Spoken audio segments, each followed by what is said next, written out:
Eastern Illinois head coach Chris Wilkerson. The Panthers are coming off a loss against Tennessee Tech. They will be on the road. They're going to travel to McNeese. That's Saturday. It'll be a night game in Lake Charles. So, Coach, just some thoughts on your team, and then we'll go to some questions. Yeah, again, thanks for having us, Kyle. Certainly, hey, we're not where we want to be, but we are where we are as a football team right now. And the end result wasn't what we were looking for last week, but there were some things that we talked about all week that we got from the guys. We talked about starting faster, and we were able to build a 17-3 lead. We talked about playing smarter. We had 0 penalties for the entire game.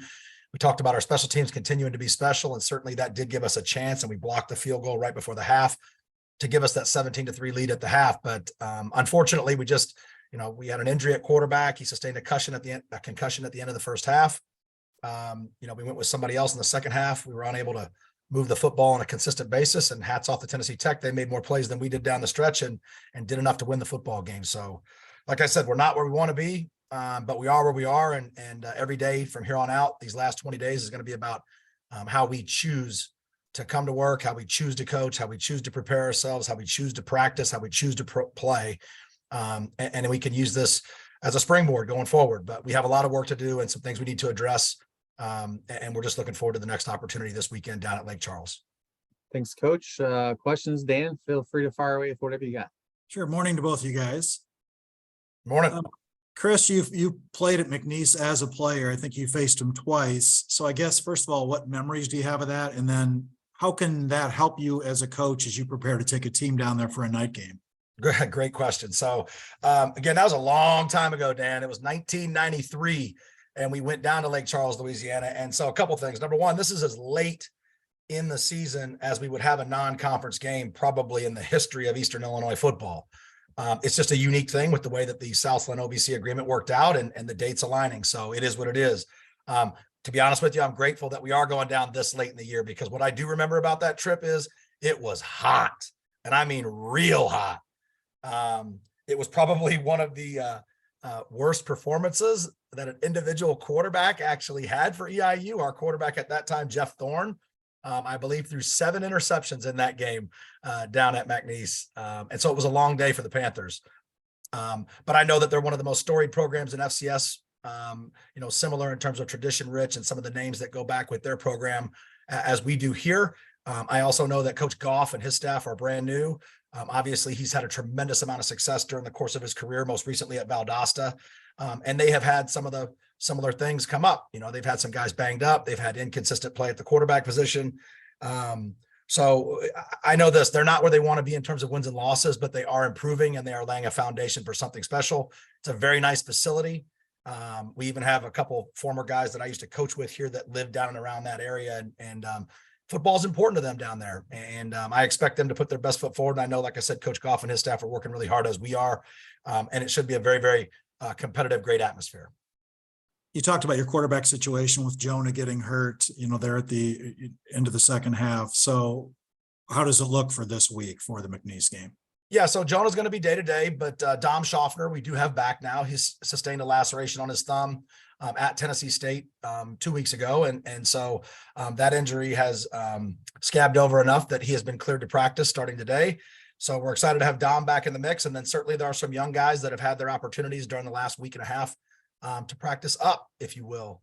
Kevin Conway is one of our first years, and another young man named Justin Kowalik, and both have shown flashes of some very good, consistent quarterback play. So we'll see where we are at the end of the week, but going out to practice today, we're certainly excited to get Dom back. I got one more for you, and then I'll turn over to Kyle. So, we're at that point of the year, we're starting to see social media posts jump up about, offers and commitments. And I'm not going to ask you about those individually, but I'm just wondering, how difficult is it to kind of set your recruiting goals, given the nature of this transfer portal era, when sometimes you don't know who's coming and going? Absolutely. That's a really good question, Dan. And so what I can tell you is that all of us, every football coach in America is trying to figure that out. And it is an evolving process. Yes, you have an idea going into it, who you're supposed to lose off of your roster based on years of eligibility or injury.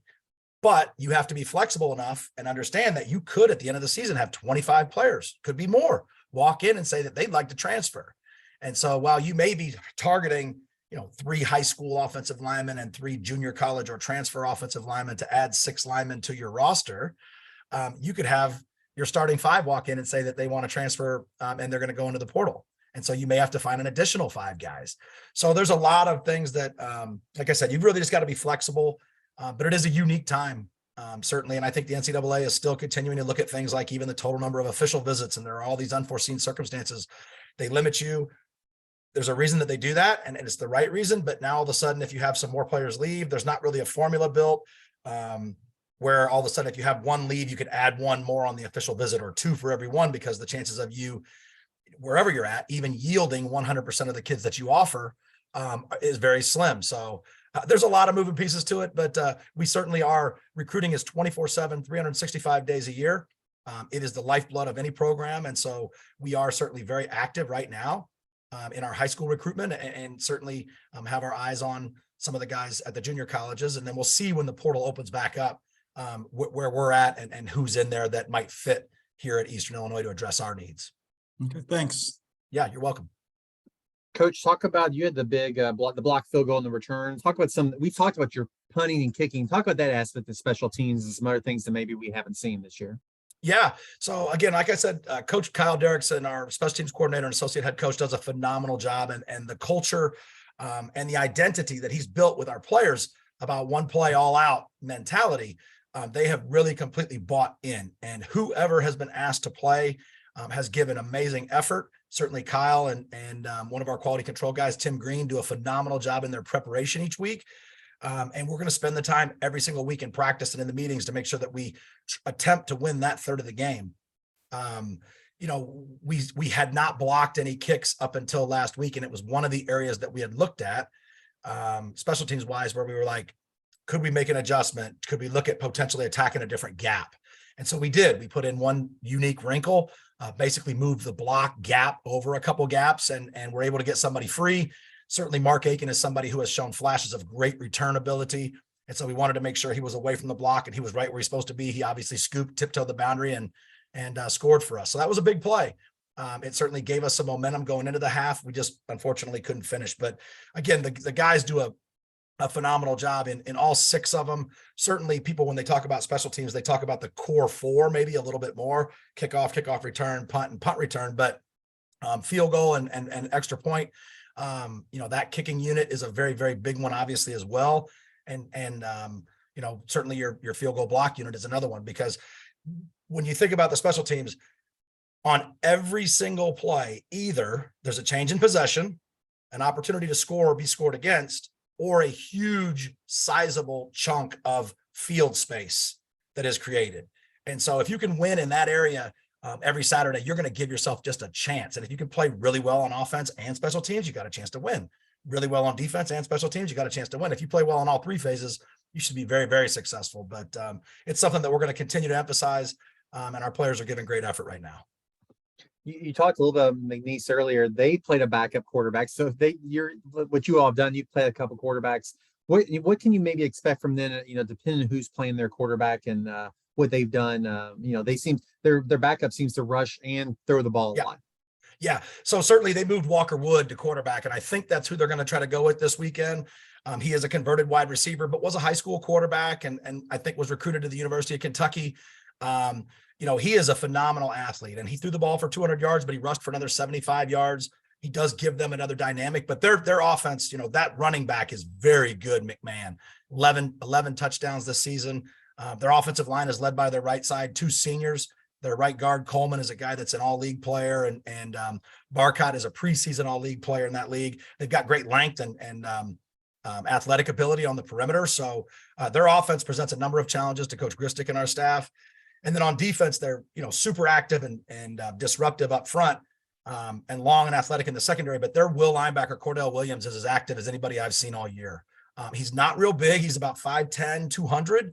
But I'll tell you what, he's got close to 100 tackles, and the next closest guy on their team has 45 tackles. He leads their team in tackles for loss. He plays almost every single snap. He's always around the football.